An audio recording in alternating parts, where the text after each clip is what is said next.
나를 훈련시켜 주십시오. 만일 이를 가볍게 여긴다면 난 당신을 파멸의 길로 이끌 것입니다. 내가 과연 누구인지 아시겠습니까? 이런 글입니다. 혹시 이 글을 들으시고 나서 무엇인지 알고 계시는 분 있으십니까? 자, 우리 아동부 친구들 아는 친구 있어? 너무 어려운가? 바보라서 몰라? 어떻게? 그렇다면 어른분들은 아시겠습니까?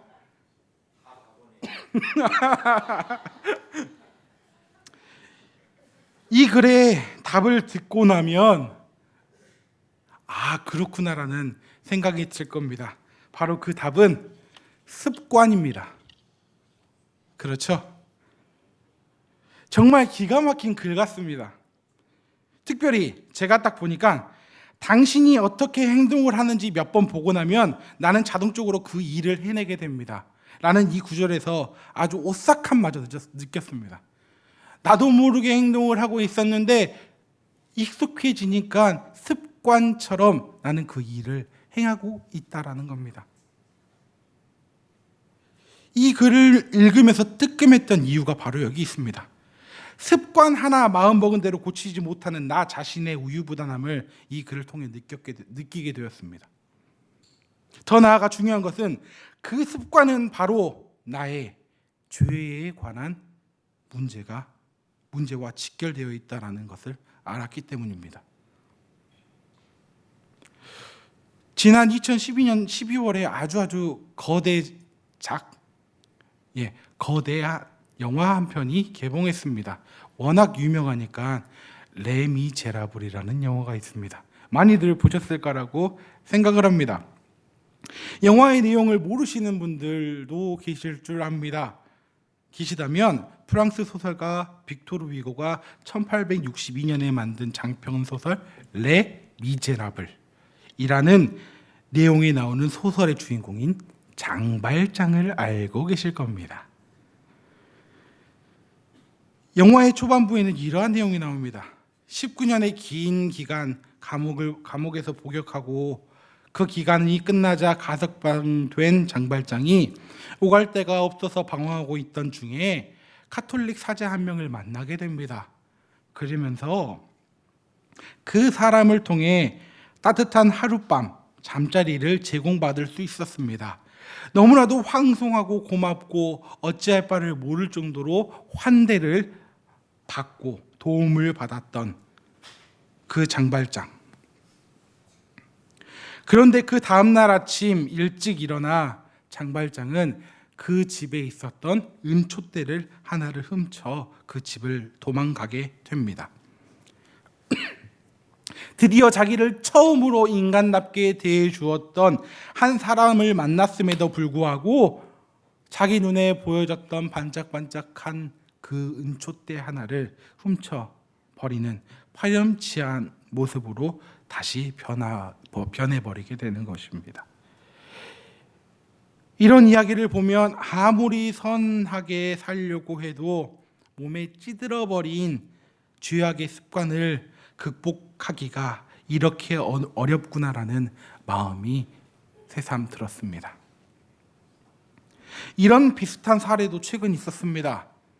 1970년대부터 80년도에 유력 인사들의 집을 잇따라 털었던 대도라는 별명을 가진 아시죠?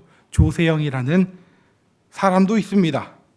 어쩌면 모르는 사람들이 더 많을 수도 있겠지만 저도 사실 정확히 몰라서 뉴스를 찾아봤습니다. 조세영 씨가 대도, 즉 큰 도둑이라고 불렸던 이유가 있었습니다. 70년대, 80년대에 당시 권력층의 부잣집만 골라서 있는 것 없는 것 다 털어서 상대적인 박탈감에 시달렸던 시민들에게 일종의 카타르시스를 주었던 인물이었기 때문입니다. 그런 그가 감옥에 수감된 이후에 그에게 놀라운 소식이 있었습니다. 그것은 그가 신앙을 그 감옥에서 갖게 되고 난 다음에 심지어 출소 후에는 저도 되지 못한 목사가 됐답니다.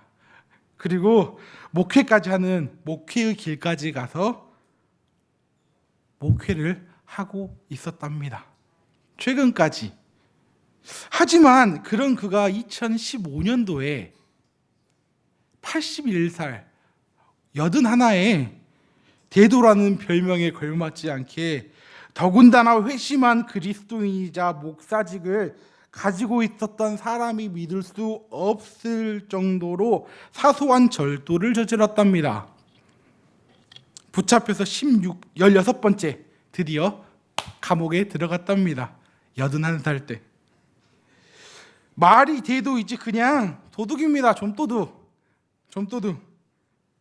3살 버릇 8까지 간다라는 습관의 무서움을 보여주는 한낱 잡범에 불과했다라는 겁니다.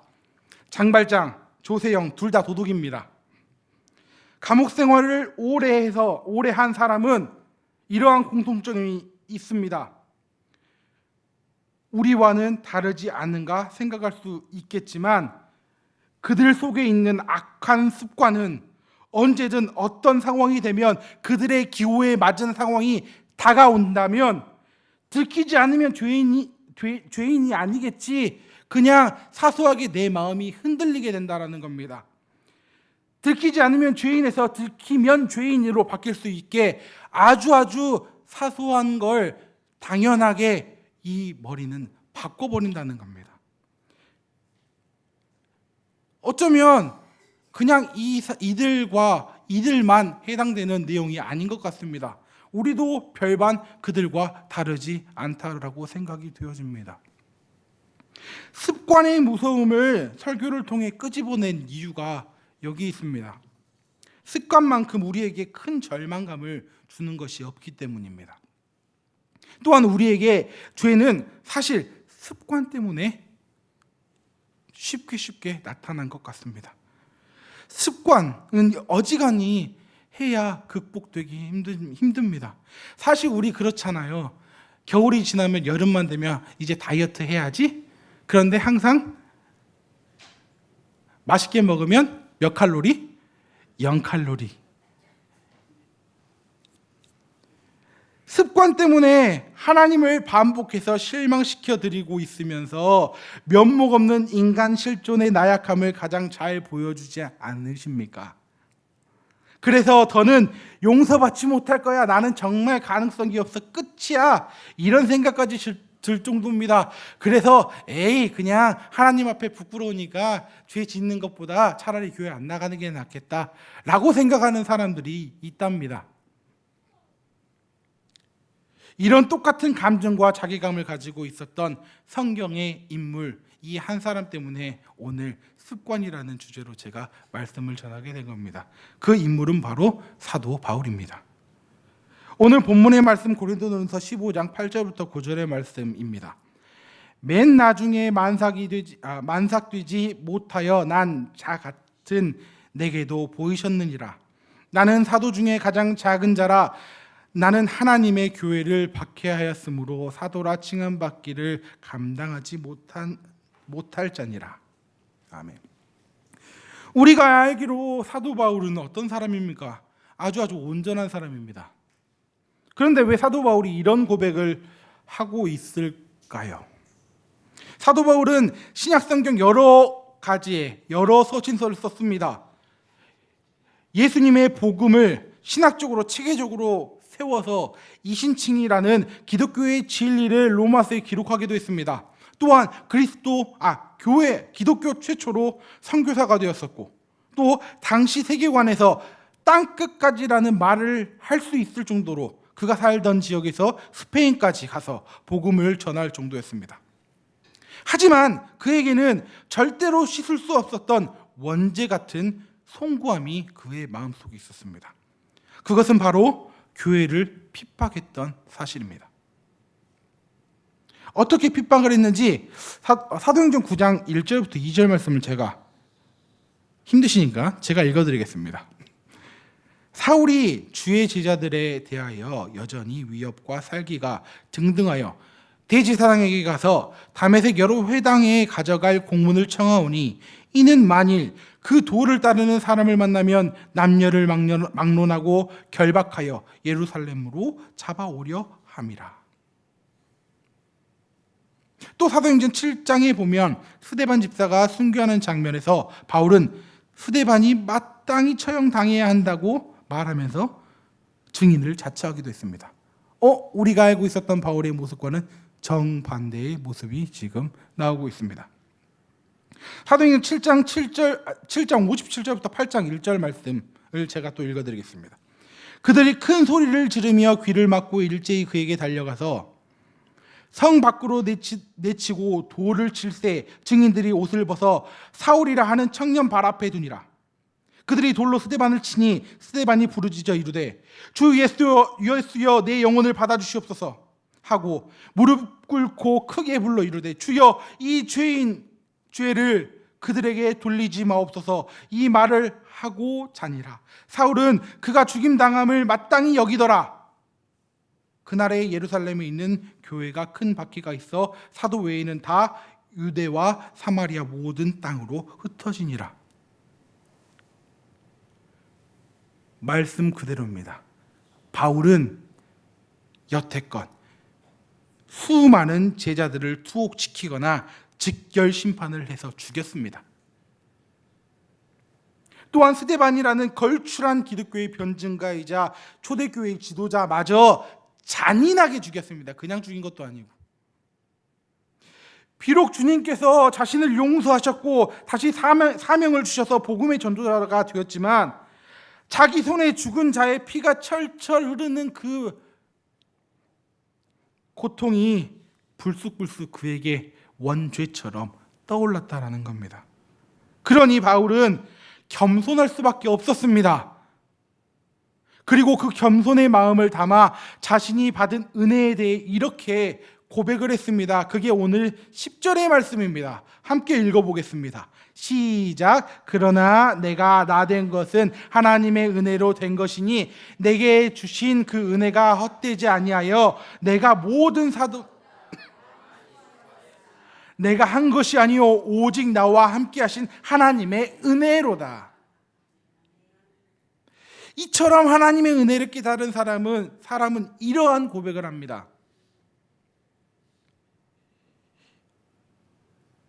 이 고백이 여기서 여기에 모인 우리 모두의 고백이 되길 주님의 이름으로 간절히 축복 소망합니다. 첫째로 보겠습니다. 은혜 받은 사람은 약함을 자랑할 줄 아는 사람입니다. 이것은 자신이 약한 것을 인정하는 정도가 아니라 적극적으로 공표하면서 말하는 겁니다. 고린도후서 12장 9절 말씀에 사도 바울은 자신의 입으로 이렇게 말을 했습니다. 나에게 이르시기를 내 은혜가 내게 족하다.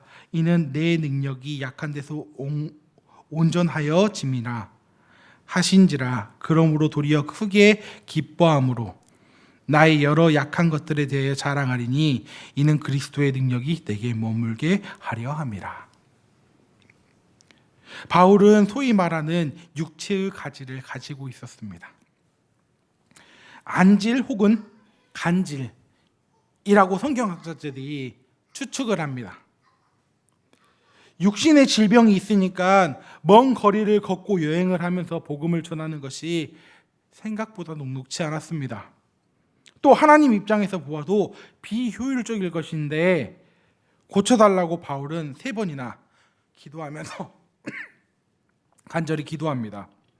그런데 그것을 거절한 하나님의 응답이 방금 읽었던 고린도후서 12장 9절에 말씀하신 겁니다. 그런데 여기서 바울의 반응을 보면 하나님께 거절당하면서도 나의 아픔을 고쳐달라고 기도했던 것을 거절당하면서도 하나님의 은혜라고 확신을 하면서 이렇게 표현을 합니다. 그래서 바울은 기뻐했습니다. 그리고 자기 입으로 약한 것을 자랑한다면서 선언까지 한 겁니다. 약함을 자랑하는 것이 어떤 것인가에 대해 어쩌면 다른 사람으로 베드로의 이야기를 듣다 보면 더 와닿게 될 것입니다. 베드로는 예수님의 수제자였고 초대교회 성도들로부터 최고의 존경을 받았던 하나님의 종이었습니다.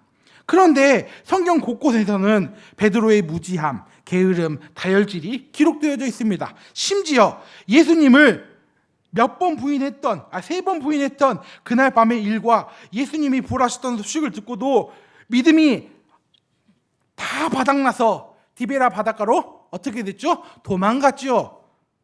고기 잡으러 갔어요. 가보니 그 불신의 모습이 고스란히 기록되어져 있습니다. 자신의 수치가 다 그냥 성경책에, 성경책은 없어지지도 않습니다. 다 있습니다. 바로 이 부분이 우리가 분명히 알아야 한 부분이라는 겁니다. 성경은 실제로 기록된 시점은 예수님은 이 땅에 계시지 않았고 베드로가 초대교회의 수장 노릇을 하고 있었던 때였습니다. 예수님은 계시지도 않았습니다. 복음서를 기록하고 회람용 서신까지 기록하면서 각 교회마다 전달되었을 때 베드로는 보기에 따라서 어쩌면 절대 권력자였습니다. 상식적으로 우리가 생각해 봅시다.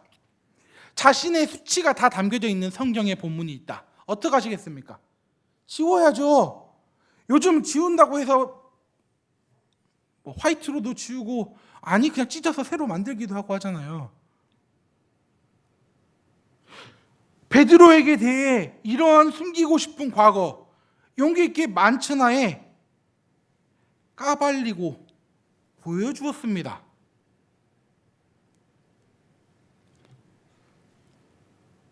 그의 과오와 적극적인 범죄까지 낱낱이 기록하면서까지 그의 모든 것들을 다 보여주었습니다. 그 이유가 무엇이었기 때문이었을까요? 이런 것입니다. 베드로는 자기가 살고 있는 날 동안 곳곳을 다니면서 최선을 다해 예수님께서 하신 말씀과 십자가의 사랑을 전했습니다. 그리고 그곳에서 어김없이 스스로 고백하게 되는 이야기. 저는 그날 밤 예수님을 부인했던 사람입니다. 예수님이 사랑의 마음을 담아 말씀하셨을 때 저는 딴 생각을 하느라 아예 이해하지 않으려고 했습니다. 그런데도 우리 주님은 디베랴 바닷가에서 물고기를 잡는 저를 찾아와서 사랑으로 다 용서하시고 사명을 회복시켜 주셨습니다. 그런 제가 어떻게 그분 앞에 나를 낮추지 않을 수 있겠습니까? 이렇게 간증했던 겁니다. 가는 곳마다 자기의 치부를 다 드러내니까 성경 기록하는 사람 역시 베드로의 약함을 그냥 있는 그대로 다 기록한 것입니다. 바울도 그렇게, 베드로도 그렇게 행동했습니다. 하나님의 은혜를 받은 사람은 목에 힘을 주지 않습니다. 자신의 연약함을 인정하고 오히려 그것을 간증했습니다. 그래서 내가 하는 것이 아니라 주님이 하는 것이라는 것을, 자신의 약함을 통해 더 분명하게 나타내실 것이라는 것을 확신했습니다. 사랑하는 하나님 제일교회 성도님들, 우리가 지금 이 예배의 자리에 앉아 있는 것 그 자체만으로도 우리는 최고의 은혜를 받은 사람입니다. 주님 앞에서, 사람 앞에서 우리의 약함을 숨기지 말고 인정하고 드러내시길 바랍니다. 그래서 더욱더 주님이 일하시도록 삶을 들이시는 우리 모두가 되길 주님의 이름으로 소망합니다. 둘째로, 은혜 받은 사람은 사명을 회복합니다. 지금까지 바울이 한 일이 무엇이었습니까? 바로 복음을 전하는 일이었습니다. 오늘 본문 고린도전서 15장 1절부터 3절 말씀 한번 읽어보겠습니다. 다 같이 1절부터 3절입니다. 시작. 형제들아, 내가 너희에게 전한 복음을 너희에게 알게 하노니 이는 너희가 받은 것이요 또 그 가운데 선 것이라. 너희가 만일 내가 전한 그 말을 굳게 지키고 헛되이 믿지 아니하면 그로 말미암아 구원을 받으리라.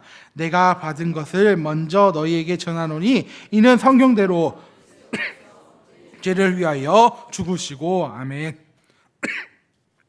이 부분에서 바울의 어조, 뭐죠? 말의 흐름같이 어조가 굉장히 약간 좀 느낌이 좀 쏴합니다. 상기되어져 있습니다. 가슴이 뜨거운 상태라는 것을 알 수 있습니다. 1절을 보기에 따라 교만한 표현으로 보이기도 합니다. 바울이 그래도 사람인데 어떻게 복음을 완전하게 전할 수 있었으며 내가 너희에게 확실하게 알게 하겠다 단언할 수 있었겠습니까? 또한 여기 단어 보면 굳게, 헛되이, 먼저라는 등의 강조하는 표현을 남발하면서 내가 너희에게 복음을 전할 것은 얼마나 중요한 것인지 아느냐? 그러니 너희도 그 복음을 위해 확고하게 서 있으라고 말할 수 있지 않았겠습니까? 바울이 이렇게 강하게 말할 수 있었던 이유가 바로 여기 있습니다. 그것은 자기 자신이 그 복음을 경험했기 때문입니다. 감당할 수 없었던 주님의 은혜를 누렸다는 겁니다. 그러니 고린도 교회에게 전하는 서신서의 어조가 약간 같은 사람이 썼지만 달랐던 이유가 바로 여기 있습니다. 은혜를 누리고 복음이 무엇인지 알고 있었기 때문에 주님 안에서 참 기쁨과 회복을 누리는 사람은 자신의 변화되었다는 것을 알릴 수 있다라는 겁니다. 바울은 그런 열정이 충만했던 사람이었습니다. 그리고 바울은 자신의 간증에 그치지 않고 오늘 본문 마지막 절에 가서 복음을 전하는 것이 얼마나 중요한 것인지 이렇게 말합니다. 11절입니다. 그러므로 나나 그들이나 이같이 전파하매 너희도 이같이 믿었느니라. 진정성 있게 전했더니 진정성 있게 믿게 되었다는 겁니다. 너희도 이렇게 전하라는 말씀인 겁니다. 주님이 다메섹 도상에서 바울에게 자신을 만나 주신 이후에 다메섹의 제자 아나니아로부터 아라비아의 공동체에서 예루살렘의 제자들에게서 그리고 나중에 자기가 선교사로 파송되었던 안디옥 교회와 그곳의 목회자 바나바로부터 전해졌던 그 복음이 하나님의 나라의 비전은 사도, 즉 보냄 받음 잘하는 정체성과 사명이 흔들림 없이 그들에게 원동력이 되었다는 겁니다. 바울이 이렇듯 사명자였고 헌신자였고 땅끝까지 달려갔던 복음자였습니다. 그리고 그렇게 모든 일을 감당할 수 있었던 이유가 바로 그가 받았던 은혜 때문이었다는 겁니다. 그리고 더 나아가 은혜는 우리의 정체성이고 우리의 사명이었다는 사실입니다.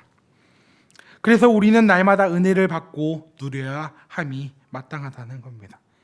매일 밥을 먹듯이, 매일 물을 마시듯이, 매일 사람 사이에서 공급을 받고 안정감을 누리듯이 우리는 은혜를 사모해야 함이 마땅합니다. 오늘 찬양대 헌신예배를 드리는 할렐루야 찬양대, 또 마하나임 찬양대, 호산나 찬양대 비롯해서 각 구역에서부터 부서, 가정, 직장, 학교에서 찬양하는 모든 교우님들과 성도님들에게 나의 나약함이 자랑이 되어지고 사명이 회복되어지는 주님의 은혜가 충만하여지길 주님의 이름으로 간절히 축복하고 소망합니다. 또한 오늘 졸업을 하고 새 학년, 새 학교로 새로이 도약하는 학생들에게, 청년들에게 주님의 은혜가 풍성하여지고 사명이 확신되어지고 비전이 이루어지는 큰 은혜가 있어지길 간절히 축복하고 소망합니다. 우리 모두의 삶이 이렇게 변화되어질 때에 우리는 찬양을 통해, 말씀을 통해 주님의 성령께서 베푸시는 은혜 안에서 성령이 충만하여지는 복된 역사를 체험할 수 있게 될 줄 믿습니다. 히브리서의 저자는 그런 은혜의 필요성을 이렇게 소리쳐 강조했습니다. 히브리서 4장 16절의 말씀입니다. 그러므로 우리는 긍휼하심을 받고 때를 따라 돕는 은혜를 얻기 위하여 은혜의 보좌 앞에 담대히 나아갈 것이니라. 영화를 보려면 영화관에 가야 하고 책을 보려면 서점에 가야 책을 보듯이 은혜를 얻으려면 은혜가 공급되어지는 곳으로 우리는 가야 됩니다. 은혜의 보좌가 머무른 곳, 바로 교회. 예배의 자리, 나의 사명지, 찬양이 넘치는 곳, 그곳이 어느 곳이든지 하나님의 눈에 머무는 그곳에서 은혜를 누리시고 은혜로 살아가며 복음을 전하는, 찬양하는 믿음의 사람들 모두가 되어지길 주님의 이름으로 간절히 축복하고 소망합니다. 기도하겠습니다.